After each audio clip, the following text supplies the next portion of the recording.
साथियों नमस्कार। कलयुग के अंदर जमीन जायदाद पैसों के लिए समाज में रिश्तों का कत्ल आज की समय आम बात है। एक एक इंच के लिए भाई भाई का कत्ल कर देता है। बहनें अपना हिस्सा मांग लेती हैं जमीन से। 50-100 रुपया नहीं देने पे बच्चे माँ बाप का सिर फोड़ देते हैं। ये आए दिन की घटना है, क्योंकि आप भी समाज का एक हिस्सा है। अखबारों में मीडिया के माध्यम से ये बातें पूछती रहती। आज आदमी इतना अंधा हो चुका है पैसे की दौड़ में कि कहीं से भी पैसा आए, चाहे वो अनैतिक कार्य करने से आए, चाहे भ्रष्टाचार करने से आए, बस दूसरे को लूट लो और अपना घर भर लो। आज देश भर में हजारों नेता हैं और उनके हाथ भ्रष्टाचार में डूबे हुए हैं। जो देश की तिजोरी है उसको लूटने में लगे हुए हैं। आए दिन आप सीबीआई ईडी के छापे भी देख रहे होंगे, किसी के पास में पता नहीं कितने कितने अरबों की संपत्ति पाती है। उन्हीं के बीच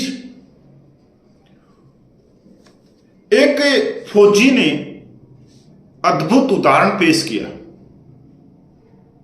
सबसे पहले अपने जीवन का महत्वपूर्ण समय भारत माता की सेवा के लिए दिया और रिटायरमेंट होने के बाद में जो भी उसके पास में चल अचल संपत्ति थी, जमीन जायदाद थी, पैसा था, वो सरकार को दान देने के लिए घोषणा कर दी। आप बिल्कुल ठीक सुन रहे हो। एक ऐसा फौजी, जहां आज का मनुष्य दूसरे को लूटने में लगा हुआ है, और वहां एक फौजी जिसने एक उदाहरण पेश किया कि खाली हाथ आए थे, खाली हाथ जाएंगे। मातृभूमि, इंसानियत और जीव की सेवा सबसे बड़ी सेवा। ये उनके लिए भी जो सेना में रहते हुए वर्दी पहन के भ्रष्टाचार कर लेते हैं, कि उन्हीं के बीच से एक फौजी अपनी पूरी अचल संपत्ति सरकार को दान करना जा रहे। साथियों, पंजाब केसरी की खबर है और ये हरियाणा से है, जिला दादरी से है। गौशाला व अस्पताल बनाकर सरकार को दान करना चाहता है। दादरी का रिटायर्ड सूबेदार सीएम को लिख चुका है पत्र, पीएम को लिख चुका है पत्र। चरखी दादरी मौजूदा समय में देखने को मिलता है जमीन के छोटे से टुकड़े के लिए अपनों का खून कर दिया जाता है। यही नहीं, जमीन के लिए अपने ही अपनों के खिलाफ कोर्ट में लड़ाई लड़ते मिलेंगे। लेकिन सबसे हटकर चरखी दादरी जिले के बिलावल निवासी, गांव का नाम है बिलावल निवासी, रिटायर्ड सूबेदार सुमेर सिंह अपनी कष्ट कमाई से खरीदी गई 8 एकड़ जमीन को जनसेवा व गौ सेवा के लिए दान करना चाहते हैं। इसके लिए बाकायदा उन्होंने हरियाणा सरकार को रजिस्टर्ड पत्र व ईमेल भेजा है। बस अब उन्हें वहां से उत्तर का इंतजार है। उसके बाद आगामी प्रक्रिया अपनाई जाएगी। रिटायर्ड सूबेदार सुमेर सिंह ने दस्तावेज दिखाते हुए बताया कि वह 25 साल सेना में सेवाएं देने के बाद 1999 में सूबेदार के पद से रिटायर्ड हुए थे। उसके बाद से वे जयपुर में रहते हैं, मतलब राजस्थान में वो रहते हैं, और समाज सेवा को अपनाया। बाद में ग्रामीणों के आह्वान पर गांव बिलावल में भी समाज हित में अपना योगदान शुरू किया। वे अपने स्वर्गीय माता पिता के नाम से गांव में अस्पताल व गौशाला बनाकर सरकार को दान करना चाहते हैं, जिसके लिए उन्होंने पीएम व सीएम के नाम रजिस्टर्ड पत्र भेजा है। उन्होंने बताया कि 24 सितंबर 2024 को पत्र रजिस्टर्ड डाक से सीएम को भेजा था। उसके बाद से सीएमओ कार्यालय से उनके पास फोन भी आ चुका है। जल्द ही सीएम से मिलकर इस पर विचार विमर्श कर प्रक्रिया को आगे बढ़ाने का कार्य करेंगे।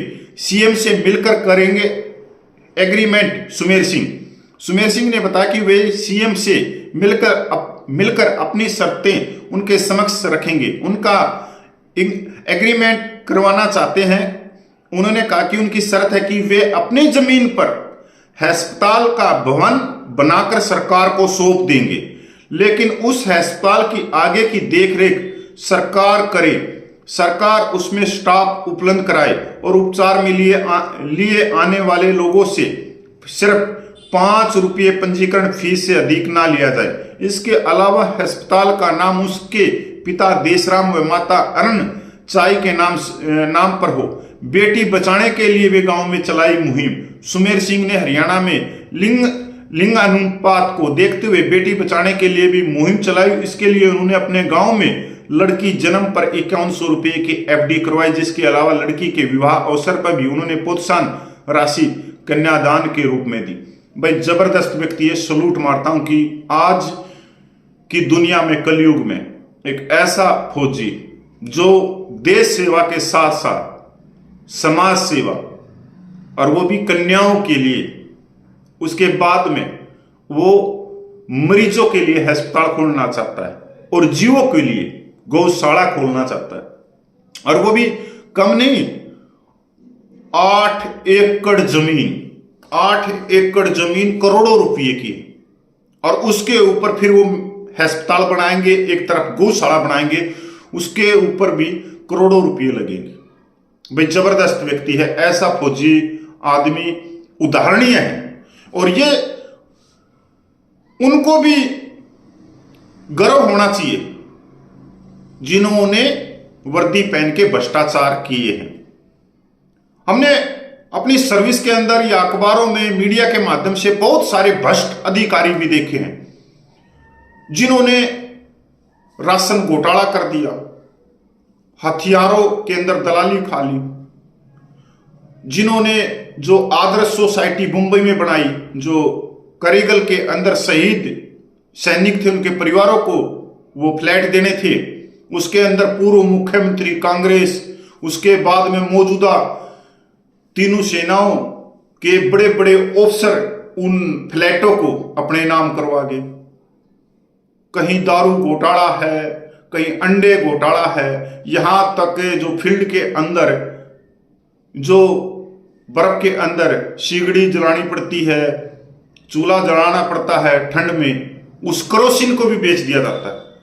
मतलब मैं इतना कहना चाहता हूं कि आज के समय भैया कोई भगवान का ही रूप होगा सूबेदार साहब, जो फौजी है, एडी पंजे का फौजी है, जिसने करोड़ों रुपए दान की घोषणा कर दी। और एक जगह इन्होंने पत्र नहीं लिखा, इन्होंने हरियाणा मुख्यमंत्री को भी और प्रधानमंत्री को भी, और आने वाले समय में आप देखोगे कि इनकी मुलाकात प्रधानमंत्री के साथ में भी होगी और जो भी सरकारी अमला जमला है उनके साथ भी होगी। साथियों, आज सूबेदार साहब पे गर्व है। एक ये सूबेदार साहब है जो अपना सब कुछ दान कर रहे हैं समाज सेवा के लिए, जीव सेवा के लिए, लड़कियों के लिए। और जब हमारा एक जंतर मंतर पे धरना प्रदर्शन चला, एक रिटायर्ड सूबेदार पूरे देश के दान में आए हुए 13 लाख रुपया लेकर रफू चक्कर हो गया, 9-2-11 हो गया। एक ओनरेडी था, उस आंदोलन को तोड़ने के लिए, आंदोलन को बेचने के लिए एक विशेष राजनीतिक पार्टी के साथ में मिल गया। एक सूबेदार झुंझुनू से, जिसकी 22 मिनट की ऑडियो वायरल हुई। अब आप देखोगे कि यार आपने इनका नाम क्यों लिया, इनका भी नाम लेना जरूरी था, क्योंकि मैं चाहता हूं कि भगवान इनको सद्बुद्धि दे और वो हमारे जो दादरी जिले के सूबेदार सुमेर सिंह हैं, इनको देखते हुए अपने आप में सुधार करें। तो नमस्कार, जय हिंद, वंदे मातरम भाई।